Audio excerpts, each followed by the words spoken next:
오늘은 누수 현장 3곳을 살펴볼 건데요. 먼저 연동 아파트입니다. 콘센트에서 전에 부엌 쪽 누수를 해결해드린 고객님입니다. 변기 옆 콘센트에서 물이 흘러나와 연락을 주셨습니다. 계량기가 잠긴 상태라 일단 계량기를 열고 시작합니다.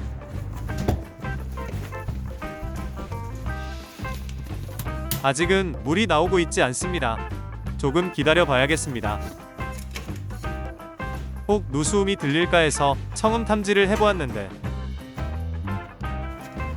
수전에서 별다른 누수음은 확인되지 않습니다. 작업은 세탁실에서 하면 되겠습니다. 먼저 압력 검사부터 해보죠. 냉수 압력이 빠지는 것이 확인되고요. 온수 쪽은 압력이 잘 유지되는 것으로 확인되네요. 1시간쯤 지나니 콘센트에서 물이 나오기 시작합니다. 물 나오는데 시간이 걸린다는 건 조금 거리가 있다는 거네요. 누수 탐지 가스를 투입하고 본격적으로 탐지에 들어갑니다. 누수음은 변기와 세면기 사이에서 잘 들립니다. 다른 곳에는 누수음이 안 들립니다. 변기 쪽이 8cm 정도 높은데 바닥이 두꺼우면 누수음이 줄어듭니다. 일단 변기 수전에서 접근하는 것이 좋겠습니다. 고객님이 방수층은 건드리지 않았으면 하네요. 일단 타일 내부는 젖어 있습니다. 여기가 누수 위치면 모두가 행복하겠죠. 배관을 따라 파보니 내부에서 공기방울이 올라오는 것이 보이죠. 저기가 누수 위치일까요? 누수는 절대 쉽게 내주지 않습니다. 아래에서 공기방울이 올라옵니다. 내시경을 넣어 내부를 살펴보았는데 40cm 정도에서 T자 부속이 확인됩니다. 결국 아래 바닥을 굴착해야 했습니다. T자 부속은 땅 높이가 변하는 지점에 있습니다. 바닥은 방수업체가 따라와서 작업을 할 상황이 되었습니다. 누수는 T자 부속에서 발생했습니다. 체결 상태는 나쁘지 않은데 부속 자체 불량인 것 같습니다. 부속만 갈면 편하겠지만 연결이 좀 부자연스러워서 전체적으로 배관을 교체할 계획입니다. 변기 쪽은 전부 새 걸로 교환해주면 되겠군요. 이렇게 연결해주면 배관이 과도하게 휘어서 스트레스를 받지 않습니다. 장기적인 누수 원인이 제거됩니다. 최종 압력 검사에서 냉수 배관 압력도 유지되는 것을 확인합니다. 추가 누수는 없습니다. 부속 위치가 애매해서 결국 아래 바닥까지 굴착을 하고 마무리되었네요. 아쉽습니다. 다음 보여드릴 현장은 일도동의 상가 건물입니다. 전에 누수 배관 교체 작업을 해드린 건물입니다. 계량기는 총 4개가 있습니다. 지하 1층, 2에서 4층, 5층 4개입니다. 계량기에 물이 고여서 연락을 주셨습니다. 일단 2에서 4층 계량기에 약간 고이고 5층 계량기에는 좀 많이 고이고 있습니다. 지금은 상가 오픈 시간 전인데 계량기 별침은 살살 돌아가네요. 5층은 가정집인데 물을 사용하고 있는 것으로 보입니다. 5층 배관을 살펴보았는데 그간 공사가 많았고 그 과정을 아무도 모릅니다. 뭐 흔히 있는 경우죠. 집안에는 아무 문제가 없어 외부 누수로 예상합니다. 5층 물 사용을 중단하고 확인하니 누수량이 대략 가늠이 되네요. 누수 탐지 가스는 계량기에서 투입합니다. 이곳은 교통량이 많아 가스 탐지에 상당 부분 의존해야 합니다.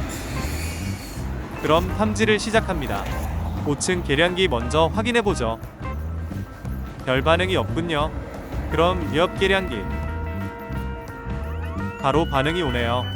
5층 계량기가 이 두 계량기보다 낮은 위치에 있으니 5층 배관이 두 계량기 아래로 지나가지 않을까 싶군요. 두 계량기 주변으로는 계속 가스가 감지됩니다. 계량기 이후로 건물 인입 후까지는 가스가 감지되지 않습니다. 누수 위치가 한 곳인 것은 좋은데 계량기들이 모여있는 자리여서 좀 골치가 아픕니다. 계량기 뒤쪽에서 5층 배관을 찾아내서 계량기까지 새로 배관을 만들어줄 계획으로 굴착을 시작했으나 소방 배관이 먼저 튀어나옵니다. 마구잡이로 파면 안 될 것 같습니다. 내시경을 넣어서 배관의 흐름을 확인해 보려고 했는데 30cm도 못 가서 붓속에 막힙니다. 결국 계량기 뒤를 파고 배관이 어디로 가는지 확인해 봐야 할 것 같습니다. 배관 방향이 요상하군요. 일단 누수 위치는 확인되었고요. 배관이 안쪽에서 T자로 다시 분기되고 있네요.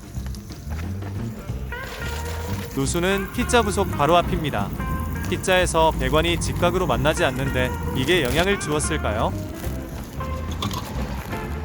가장 좋은 것은 T자 부속을 교환하는 것인데 작업 공간이 없습니다. 왜 T자로 분기되는지 어디로 이어지는지 아는 사람도 없습니다. 함부로 배관을 죽일 수도 없어 그냥 T자 앞에서 누수만 수선합니다. 누수를 해결하니 계량기는 더 이상 돌지 않습니다. 현재 추가 누수는 없습니다. 시멘트로 굴착 있지만 마감하면 작업은 끝. 마지막 현장은 아라동의 상가주택입니다. 문제는 2층 다용도실 바닥에 발생했습니다. 압력 검사에서는 온수배관의 압력 하락이 확인됩니다. 이 아파트에는 수도 분배기가 있습니다. 분배기가 있으면 누수 탐지에 많은 도움이 됩니다. 조금 무식하게 온수배관 하나하나 압력 검사를 해보았는데 그중 압력이 떨어지는 한 개의 배관을 찾아냈습니다. 바로 맞은편에 있는 수도꼭지입니다. 수도꼭지를 풀어냅니다. 서비스 니플로 연장을 해놓았네요. 자세히 살펴보면 주변 시멘트가 젖은 것이 확인되죠. 굴착 전 확인할 것이 있습니다. 단순히 수도꼭지를 꽉 조이지 않아서 생긴 누수일 수 있어서 마금 조치 후 압력 검사를 다시 해보았는데 여전히 압력이 떨어집니다. 별 수 없이 굴착을 해서 내부를 살펴봐야 합니다. 수전 엘보에서 물이 새고 있네요. 옆구리가 터졌습니다. 수전 엘보만 교체해주면 문제가 해결될 것 같습니다.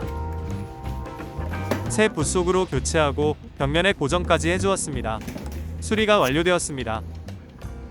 분배기까지 원상 복구한 후 굴착 부위를 시멘트 마감합니다. 타일은 고객님이 직접 붙이기로 하셨습니다. 구독이 어렵다면 좋아요라도 부탁합니다.